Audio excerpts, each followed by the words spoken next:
Federal lawmakers elected on the Progressive Grand Alliance platform has commended Anambra State Governor Prof Charles Soludo for his commitment to the financial and administrative autonomy of local government councils.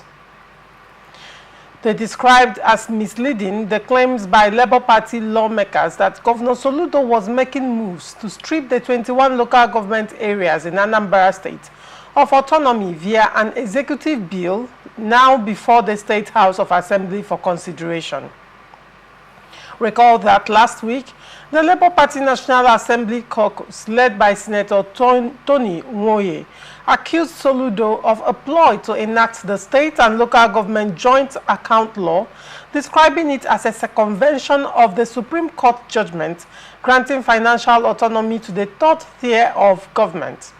In a communique read after a meeting of APGA lawmakers on Saturday evening, the caucus called on their Labour Party counterparts to join hands with Governor Soludo in moving Anambra State forward. The leader of the APGA caucus in the House of Representatives, Pascal Abodike, who read the communique, said that the proposed Anambra State Local Government Administration Law 2024 has been misinterpreted as an attempt to undermine local government autonomy. Describing the allegations against Governor Soludo as baseless and misguided, Abodike, who represents Ihiala Federal Constituency, noted that the nation's extant laws empower states to regulate grassroots administration, while urging the Labour Party National Assembly caucus to cease their cheap political theatrics and recognize the importance of collaborative governance for Anambra State's progress. The APGA lawmaker stated that when signed into law, the bill will change the face of governance in the southeastern states. The Anambra State Local Government Administration Law 2024 aims to enhance collaborative development efforts between the states and local governments. It will ensure joint initiatives, including provisions for the payment of gratuities, pensions, and salaries for primary school teachers. It aims to provide counterpart funding for universal basic education projects and establish necessary oversight from the State House of Assembly to ensure accountability and proper governance, the communique further read. The APGA lawmakers also called on their Labour Party counterparts not to forget that the proposed law provides a robust legal framework for joint expenditures between state and local governments and aligns with the Supreme Court's July 11, 2024 ruling on financial autonomy, among others. Damzi, what do you have to say to these developments? Yes, on one hand, we saw the LP caucus mentioning local government and state joint account. On the other hand, the APGA caucus is stating that it is a local government and state administrative law. So you see, these are two different positions here that the people involved have taken. But if I will lend a voice, considering the July 11, 2024 judgment of the Supreme Court, any state governor or House of Assembly who intends to form or to raise a bill for the making of a law tagged local government and states joint account, that act remains unlawful. But if it is a law to come up with like, you know, what they said, that it is local government and state administrative. They said joint expenditure. No, anything that has to do with joint expenditure at this point is unlawful and it is illegal. The APGA lawmakers also called on their Labour Party counterparts not to forget that the proposed law provides a robust legal framework for joint expenditures between state and local governments and aligns with the Supreme Court's July 11, 2024 ruling on financial autonomy. How does it align? Yeah, that doesn't align, but where institutions are properly strengthened, the local government and state can have an understanding. They can come up with a policy to say, okay, on UBE, you fund 50% and we are funding so amount.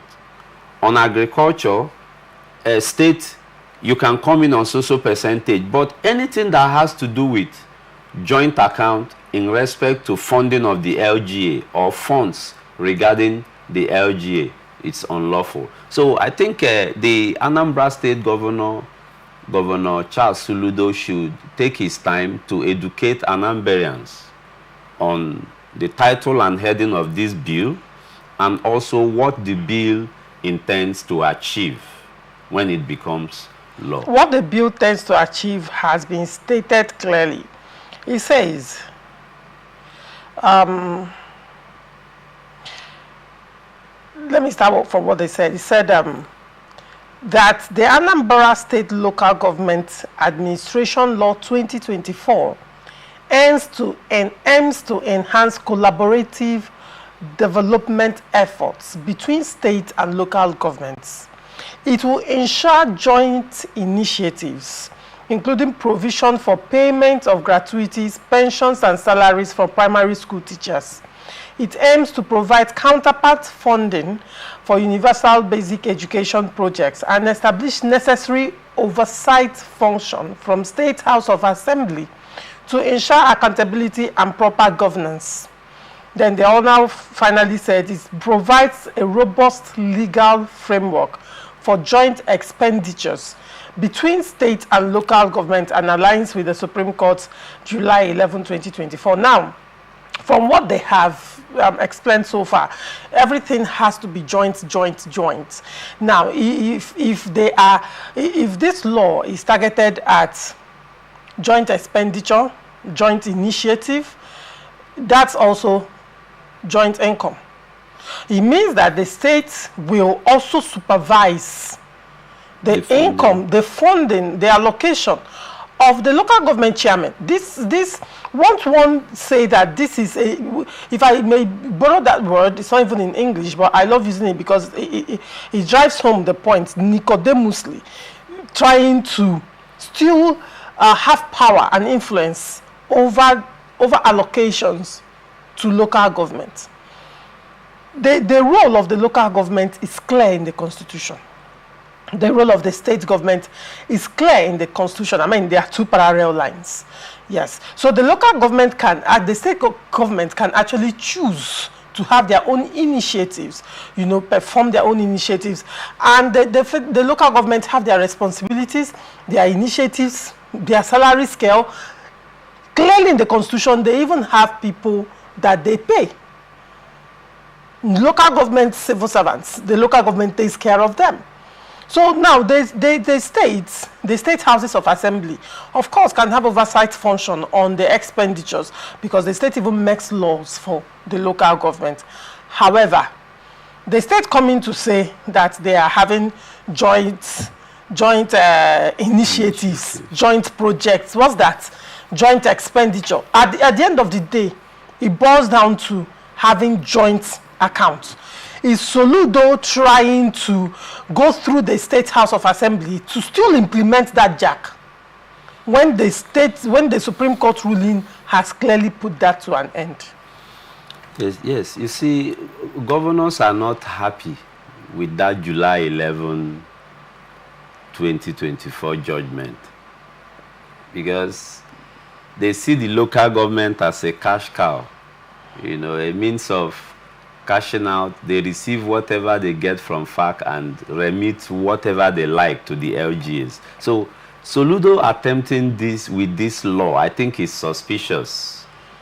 The assembly shouldn't, you know, pass that bill into law because in doing so, they are indirectly arming the state governments again against the funds of the LGA. If the assembly is in bed with the governor, what makes you think that law won't pass? If the assembly is in bed with the governor, then it will pass, and it becomes a very difficult one for the Anambrians because I see that as a ploy for Soludo trying to still have control over the local government funds. Yes, as it were. And now that now brings me to a lot of issues surrounding this local government autonomy. if elections are actually credible and free and fair, and not a selection or an imposition of candidates by governors, you see, this is a situation where local government chairmen will fight the law, will take up this matter and go to court. But now it becomes difficult, you know, when these people, the local government chairmen, are minions of the governor. They are mere appendages of the governor. They cannot fight this. They will even be grateful that they have some funds to work with, right? So now, how do you even see this playing out? If this passes into law, do you see any resistance from local government chairmen? Because apparently, to all intents and purposes, when you read, no matter how beautifully coined, this whole thing is still pointing to Jack. Do you see local government chairmen fighting this law, fighting this bill if it actually becomes a law? I don't see the local government chairmen in Anambra fighting this, because they were selected, and those selected must do the bidding of the governor. Okay, see, Laurentia. At the end of the day, is democracy not defeated? Yes, Laurentia, see, it is my view, it is my view that the National Assembly have a lot to do in this ongoing constitutional review process. The National Assembly really have a lot to do. Now, okay, let's look at post-election matters after the local government election. It ends in the State High Court. So, how do we think such election will be credible and such litigations will be credible? And the aggrieved party will get justice. You can't get because justice. Everything is still under the influence of the states. So the National Assembly, if truly Nigeria is going to have a pure democratically system of local government in Nigeria, then we should be ready to allow it flow independently. The jurisdiction of the courts handling local government issues should be stripped from the state high courts. Should move to where federal? It should be to the federal high courts. Because if there is a dispute arising after an election, it ends in the high court. What do you make of it? The states will have control of it, whether we like it or not, whether anybody want to hear the truth or not. The state governors are controlling the high courts in every state. It is just what it is. They nominate to NJC of who becomes judges. If you don't have solid contacts, you can't be a judge. So what are we talking about? See, it's high time we tell ourselves the truth in this country. There is no way the local governments in Nigeria will function even with the financial autonomy granted by the Supreme Court. This is a legislative concern and not a judicial concern. At this point, the federal government has, come up with a policy that if you're not democratically elected in your states, they are not releasing the funds. Fine, that's a good step. And you can see how all the states who never wanted to conduct local government elections, all of them are in a hurry to conduct because they have interest in the huge allocation coming. It's high time the governors should be legislatively stripped of control and powers of the local government. That is the only time we will see. And probably organizing elections for local governments should be the purview of the governors. Everything about the local government should be stripped from the state government. The LGA, the various local government yes, they have their own legislative houses, but they are not powerful. The councillors. The councillors. I was actually coming to that point as well. The National Assembly should help us review the Constitution in such a way that they will make the legislative functions and powers of the councillors very powerful. I wanted to ask you a question. How come councillors are, first of all, are councillors empowered to impeach a local government chairman? Yes, they are empowered to impeach a local government chairman, but going by the purview of the Constitution, as in Section 8, you will see that everything boils down to ratification of the State House of Assembly. So that is to say, if the councillors are plotting to impeach a local government chairman, if that local government chairman is in the good book of the governor, such impeachment won't fly. Because the State House of Assembly will not ratify it. They will not ratify it. So the National Assembly really need to help this country. Not just sitting there sharing a constituency project, share whatever, they tag all kind of names, wardrobe allowance. That's not what we sent them there to do. Nigerians elected them into that house for issues like this.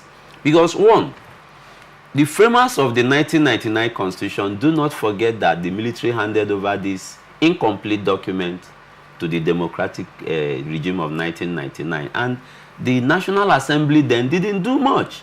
They were busy sharing. Subsequent one came, they have been busy sharing.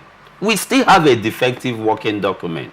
It's high time Nigerians will look at ourselves face to face, truthfully, and do the right thing. We need to resolve these local government issues that have ravaged the funding in the local government, that have taken away development in the local government.